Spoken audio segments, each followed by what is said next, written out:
Dahulu kala, di suatu desa kecil dekat lembah yang asri, tersebutlah dua bersahabat bernama Embro dan Pipo. Mereka adalah tipe pemuda yang berambisi untuk menjadi orang terkaya di desanya. Mereka kerap membicarakan impian dan ambisi mereka itu akan kekayaan, kehidupan, dan gaya hidup yang ingin mereka miliki nantinya. Mereka tidak takut untuk bekerja keras, hanya saja mereka masih belum mendapatkan kesempatan untuk dapat mewujudkan cita-cita mereka. Tanpa putus asa, mereka terus mencari dan mencoba gagasan-gagasan baru untuk mendapatkan kesempatan tersebut.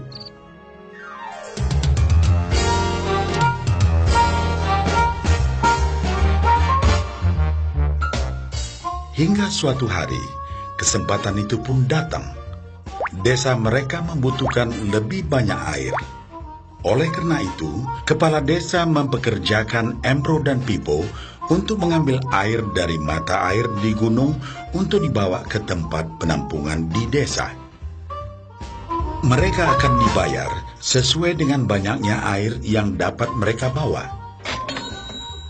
Maka mereka berdua pun menyambut dengan baik kesempatan ini.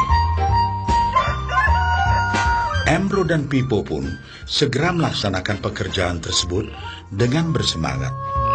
Setiap hari, sejak pagi hingga sore, mereka bergegas menuju mata air dengan membawa ember masing-masing. Mereka bekerja keras untuk membawa air sebanyak mungkin ke tempat penampungan air di desa.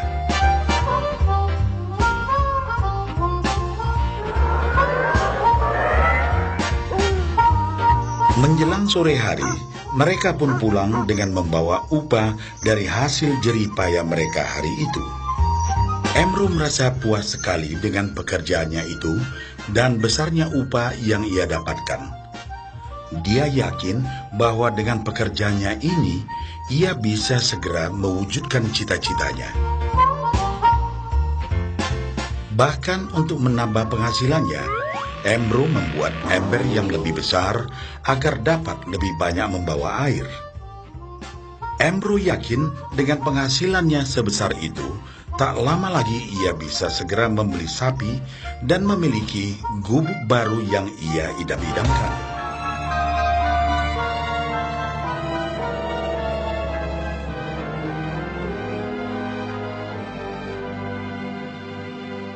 Lain halnya dengan Pipo. Dia merasa tidak nyaman dengan cara yang mereka lakukan itu. Ia mencari cara yang lebih nyaman untuk mendapatkan lebih banyak uang. Suatu hari, Pipo mendapat sebuah gagasan.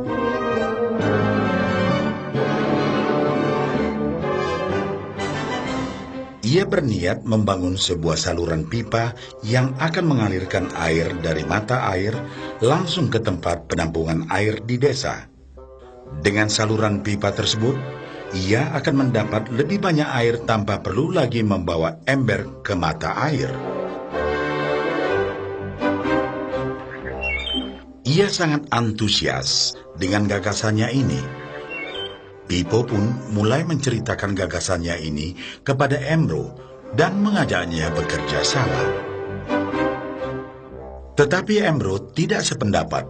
Ia bahkan mentertawakan gagasan Pipo tersebut karena merasa dirinya mampu mendapatkan lebih banyak uang. Embro pun lebih sering lagi mengambil air dengan ember dan bahkan menggunakan ember yang lebih besar agar dapat membawa lebih banyak air ke desanya. Dengan cara ini, Embro yakin penghasilannya akan meningkat.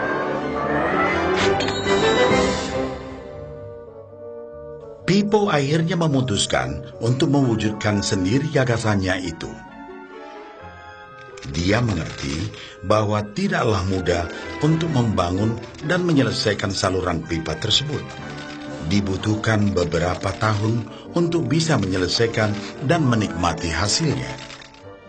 Namun tekadnya telah bulat. Ia pun tetap bekerja mengangkat air dengan ember setiap hari seperti biasa. Tetapi di akhir minggu dan setiap ada waktu luang, Pipo bekerja keras menggali tanah yang banyak berbatu untuk membangun saluran pipanya.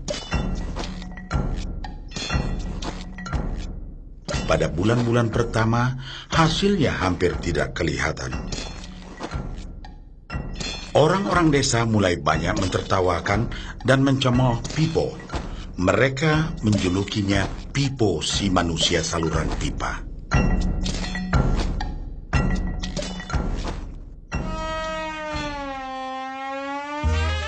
Sementara itu, penghasilan Embro telah meningkat 2 kali lipat.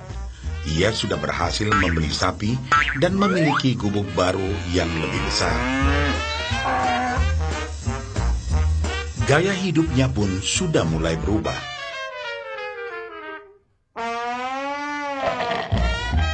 Ia sering menghabiskan waktu sepulang kerja di bar, menikmati hasil jerih payahnya mengangkat ember. Namun, tanpa disadari, badan Embro kini mulai jadi bungkuk karena begitu beratnya ia harus mengangkat ember besar setiap hari. Raut mukanya pun terlihat kelelahan.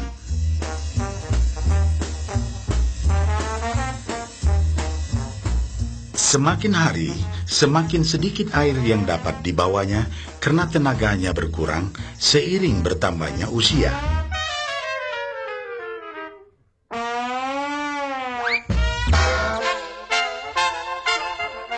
Bulan berganti bulan, tahun berganti tahun, dan akhirnya Pipo berhasil menyelesaikan saluran pipanya.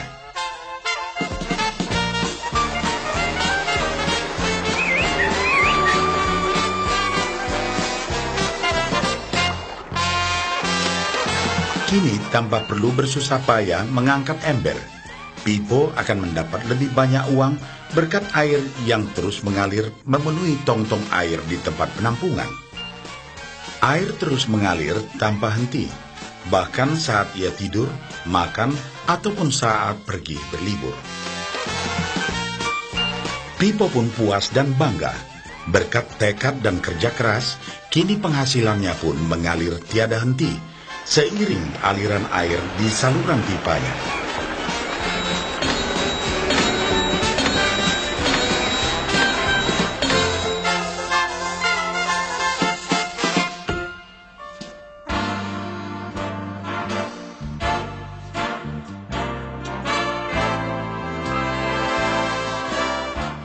Setelah melihat cerita Embro dan Pipo, kita sadari bahwa cerita mereka menggambarkan kehidupan kita. Pekerjaan yang dilakukan mereka melambangkan apa yang dilakukan kebanyakan orang dalam mendapatkan penghasilan. Embro mendapatkan penghasilannya dengan cara menggunakan ember. Ia harus pulang pergi mengisi embernya dari mata air ke desa untuk ditukarkan dengan uang. Untuk meningkatkan penghasilan, yang dilakukan Embro adalah dengan cara lebih rajin pergi ke mata air dan juga memperbesar ukuran embernya. Dalam kehidupan yang nyata, sangatlah normal kalau kita ingin meningkatkan penghasilan, kita harus bekerja lebih keras. Misalnya, dengan bekerja lembur atau mungkin mendapatkan pekerjaan tambahan. Kita juga dapat memperbesar ember kita, yaitu dengan menerima posisi pekerjaan yang lebih tinggi. Sebagian besar dari kita menukarkan waktu kita untuk mendapatkan uang. Seperti juga Embro, kita pun memiliki waktu yang terbatas untuk dibarterkan menjadi uang. Dan kita tahu, setiap orang hanya memiliki 24 jam per hari, dan tidaklah mungkin kalau kita membarterkan seluruh waktu kita untuk bekerja. Dan yang lebih sulit lagi, yaitu jika kita tak mampu lagi membarter waktu kita, karena alasan usia, kesehatan, ataupun alasan lainnya, sehingga penghasilan kita terhenti sama sekali. Tetapi coba perhatikan apa yang dilakukan Pipo.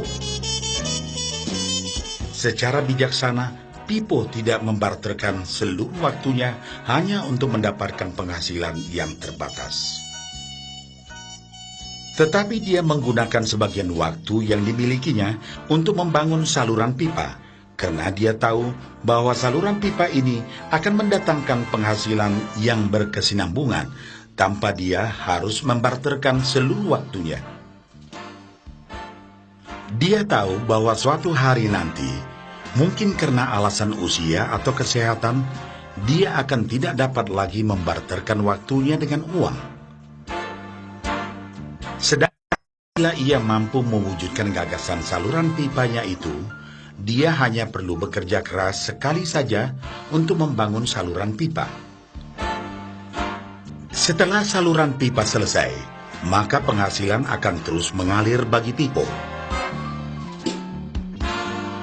Pipo telah menunjukkan kepada kita bahwa untuk mendapatkan penghasilan, kita tidak selalu harus dengan cara barter waktu dengan uang.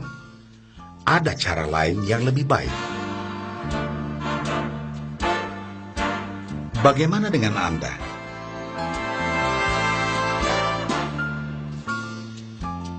Apakah Anda masih seperti Embro yang membarterkan waktu Anda untuk mendapatkan penghasilan? Atau Anda ingin mengikuti jejak Pipo dengan mulai membangun saluran pipa untuk mendapatkan penghasilan yang berkesinambungan?